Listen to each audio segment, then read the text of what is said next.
Welcome back to News Views. I'm Judy Sue. The final candidate in our discussion for U.S. Senate in Illinois is Danny Malouf. He is the Libertarian Party nominee. At 32 years old, he is the youngest of the 5 candidates.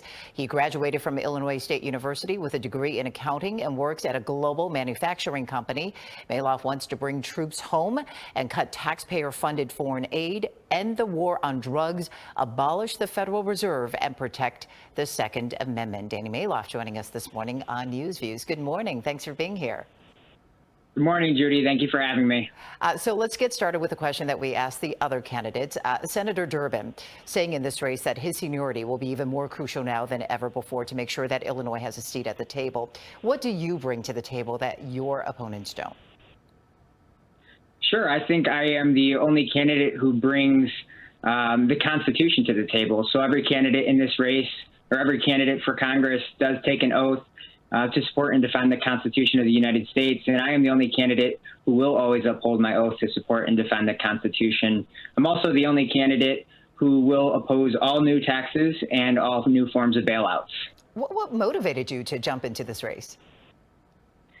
So I felt obliged to provide voters an alternative option to what we've seen with this failed two-party system.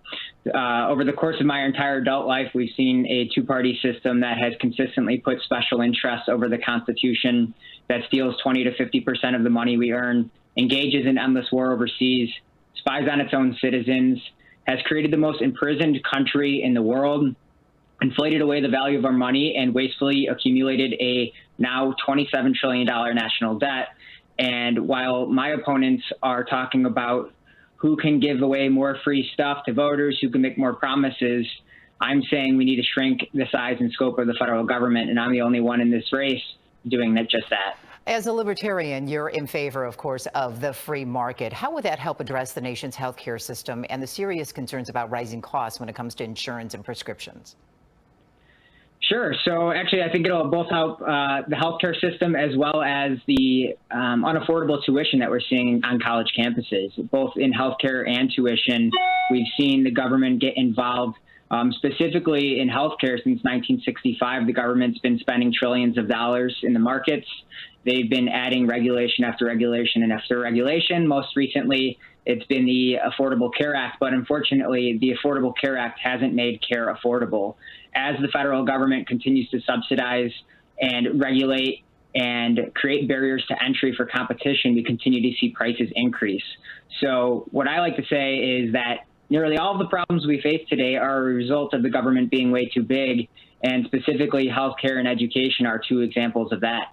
We need to get the government out of the healthcare market. We need to unleash the power of the free market, and we'll have an abundance of care and more affordable care as well. Well, let me ask you about COVID-19 going on right now. What do you think should be done if there is a second wave? And what about economic help from the federal government? Where do you stand on that? I oppose economic help from the federal government. It's not a power enumerated to the federal government by the Constitution. And every dollar that the government gives away in stimulus, they must take from somewhere else. That's what my opponents keep failing to mention. Either they don't know or just don't want to talk about it. But every dollar that the government gives away, they must take from somewhere else. Either that through taxation or the printing of dollars through the Federal Reserve. You talked about how I want to audit and end the Federal Reserve. By printing money, especially in the trillions of dollars that we see now with trillion-dollar deficits, $27 trillion national debt, we continue to inflate away the value of our money. So the Federal Reserve and its printing most harms the poor and the middle class. So the short-term gain that we may experience now is going to be significantly overshadowed by the long-term pain created by the government stimulus. Well, go ahead.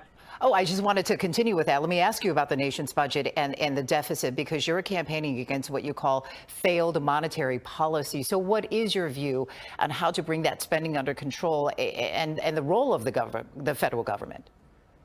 Sure. So, well, the role of the federal government is to protect liberty.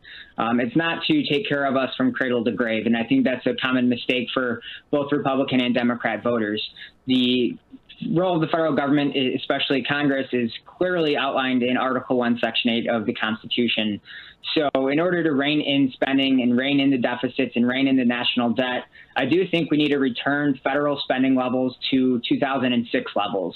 We need to scale back the size and scope of the federal government. We need to roll back over time unconstitutional federal programs. I'm not saying that we need to eliminate everything day one, but we need to start working on localizing those efforts. So I want to localize decision-making and spending as close to the individual as possible, starting with the individual, the cities, the counties, the states, not necessarily the federal government, because one-size-fits-all solutions out of Washington are not what we need for the rest of the country. Just as we don't need one-size-fits-all solutions out of Springfield for all of Illinois, because as we know, Jacksonville, Illinois is very different than Chicago. Absolutely. I know that's a huge topic, but unfortunately that is all the time that we have here this morning. Thank you so much for joining us.